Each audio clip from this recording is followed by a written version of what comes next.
Hello friends, स्वागत है तमारू मारा किचन में। हूँ भाविका भीकड़िया तमारू मारा किचन में हार्दिक स्वागत करूँ छूँ।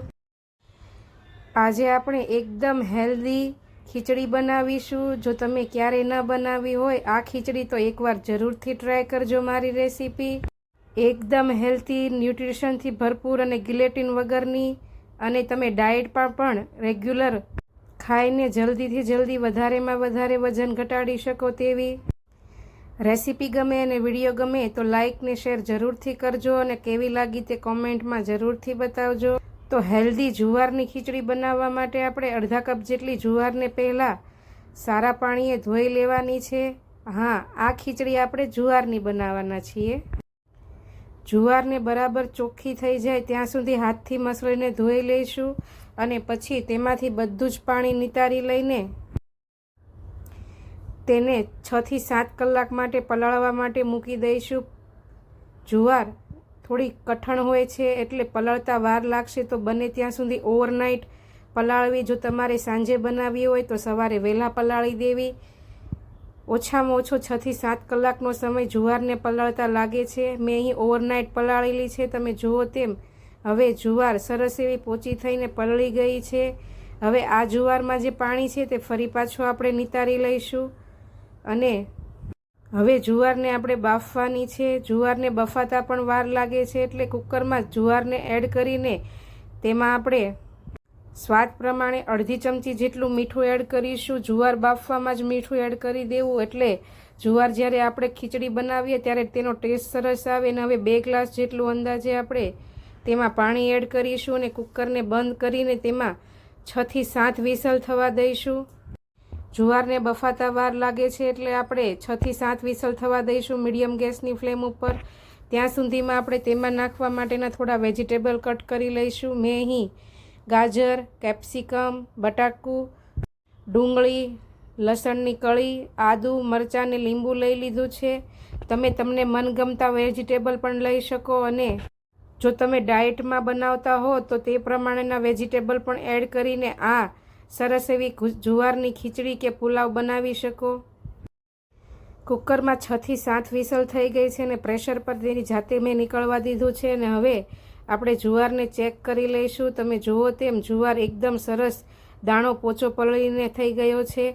હવે આમાંથી આપણે બધું પાણી નિતારી લઈને જુવારને કોરી કરી લઈશું। મેં અહીં જુવારનો એકદમ છૂટો છૂટો પુલાવ બનાવ્યો છે એટલે પાણી આપણે બધું જ નિતારી લઈશું અને હવે ખીચડી બનાવવાનું ચાલુ કરીએ। તેના માટે જાડા તળિયાવાળા પેનમાં મીડિયમ ગેસની ફ્લેમ ઉપર મેં 2 ચમચી તેલ ગરમ કરવા માટે મૂક્યું છે। તમે ડાયટમાં બનાવતા હો તે પ્રમાણે ગમે તે તેલ લઈ શકો। તેલ ગરમ થાય એટલે હવે તેમાં આપણે અડધી ચમચી રાઈ, અડધી ચમચી જીરું, 2 ચપટી હિંગ નાખી 4 થી 5 મીઠા લીમડાના પાન એડ કરી બધું બરાબર સાતળી લઈશું।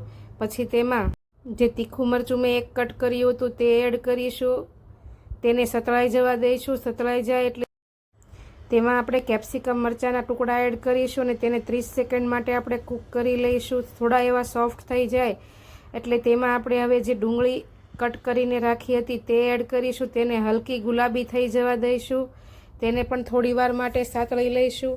ત્યાર પછી બટેટાના ટુકડા એડ કરીશું, તેને પણ આપણે 1 મિનિટ સુધી સાતળી લઈ થોડા એવા ફ્રાય થઈ જાય એટલે સોફ્ટ થવા દઈશું અને પછી તેમાં આપણે જે ગાજરના ટુકડા કરીને રાખ્યા હતા તે એડ કરીશું।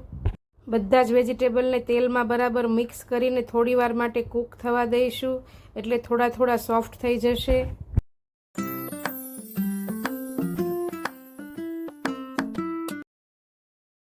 વેજીટેબલ કૂક થઈને થોડા એવા સોફ્ટ થઈ જાય એટલે તેમાં આપણે સ્વાદ પ્રમાણે મીઠું એડ કરીને વેજીટેબલમાં બરાબર મિક્સ કરી દઈશું અને 3 થી 4 મિનિટ માટે લો ગેસની ફ્લેમ ઉપર વેજીટેબલને ઢાંકીને થોડી વાર માટે કૂક થવા દઈશું જેથી તે એકદમ સોફ્ટ થઈને ચડી જાય। હવે 4 થી 5 મિનિટ પછી તમે ખોલીને જુઓ તો વેજીટેબલ બધા સરસ એવા કૂક થઈને એકદમ સોફ્ટ થઈ ગયા છે। તેમાંથી મીઠું નાખવાથી પાણી પણ છૂટું પડી ગયું છે અને ચમચાથી તમે જુઓ તો એકદમ સોફ્ટ થઈ ગયા છે। હવે તેમાં આપણે 1 ઇંચ આદુનો ટુકડો ખમણેલો નાખીશું અને લસણની કળી જે મોટા ટુકડા કરીને મેં રાખી હતી તે એડ કરીશું, તેને બરાબર તેમાં મિક્સ કરી દઈને કૂક થવા દઈશું। હવે થોડા આપણે સૂકા મસાલા એડ કરીશું, તેમાં આપણે અડધી ચમચી જેટલી હળદર, 1 ચમચી ધાણા જીરું પાવડર ને અડધી ચમચી જેટલું લાલ મરચું પાવડર એડ કરીને મસાલાને વેજીટેબલમાં મિક્સ કરી દેશું. તમે અહીં જો તીખું ન ખાતા હો તો લાલ મરચું પાવડર સ્કીપ પણ કરી શકો. વેજીટેબલ સરસ એવા કૂક થઈ ગયા છે અને મસાલા પણ મિક્સ થઈ ગયા છે. હવે આપણે તેમાં જે પાણી નિતારીને જુવાર રાખી હતી તે તેમાં એડ કરી દઈશું અને તેને વેજીટેબલમાં બરાબર મિક્સ કરી દેવાની છે. હવે તો તમે જુઓ તેમ એકદમ છૂટી છૂટી જુવારની ખીચડી કે પુલાવ તૈયાર છે. જો તમે ક્યારે આ રીતે ન બનાવ્યું હોય અને ડાયટ કરતા હો તો એકવાર જરૂરથી ટ્રાય કરજો. હવે જુવારને વેજીટેબલમાં સેટ થવા માટે આપણે 30 સેકન્ડ માટે ઢાંકી દઈશું. 30 સેકન્ડ પછી ખોલીને તેમાં 1 લીંબુનો રસ એડ કરીશું જેથી તે એકદમ ચટપટી લાગે. લીંબુથી ખીચડીનો ટેસ્ટ ખૂબ જ સરસ આવશે. હવે તેને પણ તેમાં બરાબર મિક્સ કરીને ગેસની ફ્લેમને બંધ કરી દઈશું. તો તમે જુઓ તેમ એકદમ સરસ પુલાવ જેવી છૂટી છૂટી જુવારની ખીચડી તૈયાર છે.